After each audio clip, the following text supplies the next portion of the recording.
Hey everyone, and welcome. Let's get right into one of the most expensive mistakes any of us can make. And the crazy thing is, you don't even realize you're making it.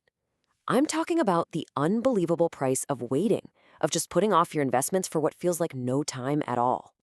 So let me just ask you straight up. Does it sound completely insane that waiting just 2 years, we're talking 24 months, could rip a 40 lakh rupee hole in your future? It sounds like a gimmick, right? A huge exaggeration? Well, let's actually look at the math. There it is, 40 lakh rupees. And no, this is not some made up trick number. This is the real cold, hard price of procrastination. It's the kind of money that could have been yours, but instead it just vanishes, all because you decided to start a little bit later. And look, we've all been there, right? It feels so logical to think, you know what, I'll start investing after I get my bonus. Or once I get married and things settle down, then I'll get serious. But what if that perfectly reasonable thought is actually the costliest financial decision you could ever make? So, how on earth is this even possible? The answer lies in what is maybe the most powerful force in finance: compounding. This is the secret engine, the magic formula that can turn your small, regular savings into an absolute fortune. Let's just define it real simple. Compounding is your money-making babies. And then those babies grow up and make their own babies. Imagine a tiny snowball at the top of a really, really long snowy hill. As it starts to roll, it picks up a little snow. But the bigger it gets, the more snow it picks up with every single turn. That's your money compounding.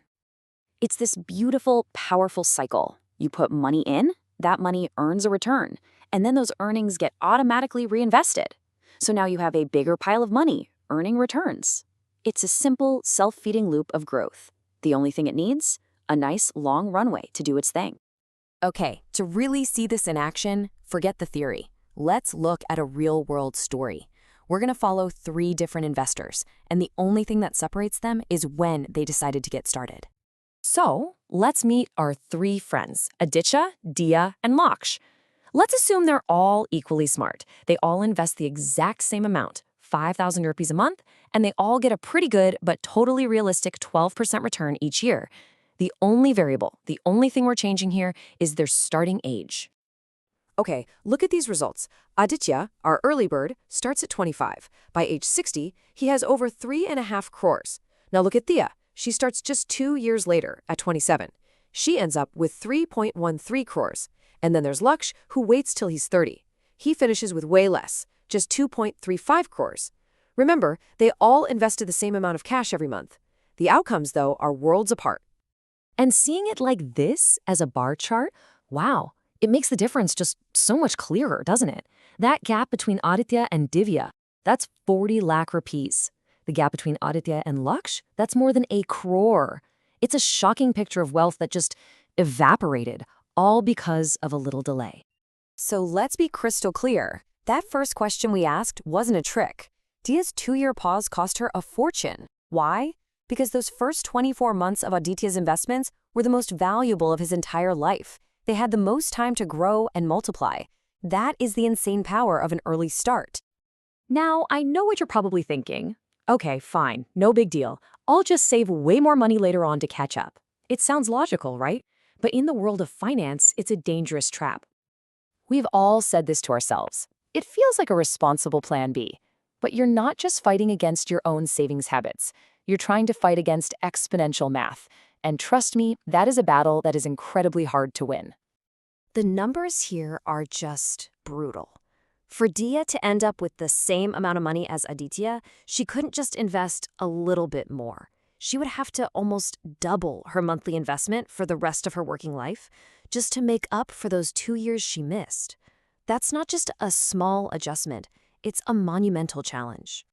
So this brings us to what might be the single most important lesson in all of this. When it comes to building real wealth, what is the most powerful tool you have? Is it a high-paying job? Is it being a genius stock picker? The answer, as the brilliant financial writer Morgan Housel points out, is none of those things. The magic ingredient, the secret sauce in the entire recipe of wealth, is time. Time is the fuel for compounding. The more time you have, the bigger the explosion of growth.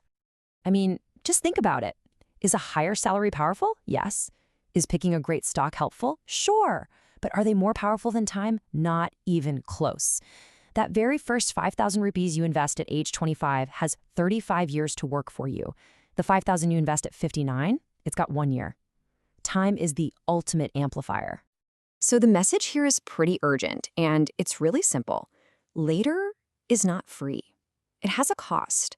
Every single month, every single year you wait, you are paying a huge price in lost future wealth. The solution is just to start. Start with whatever you can, but start now. And really, that's what this all boils down to. Now that you know that every year of delay has a literal price tag attached to it, the only question left is the one you have to ask yourself. What are you going to do about it? Thanks so much for joining me.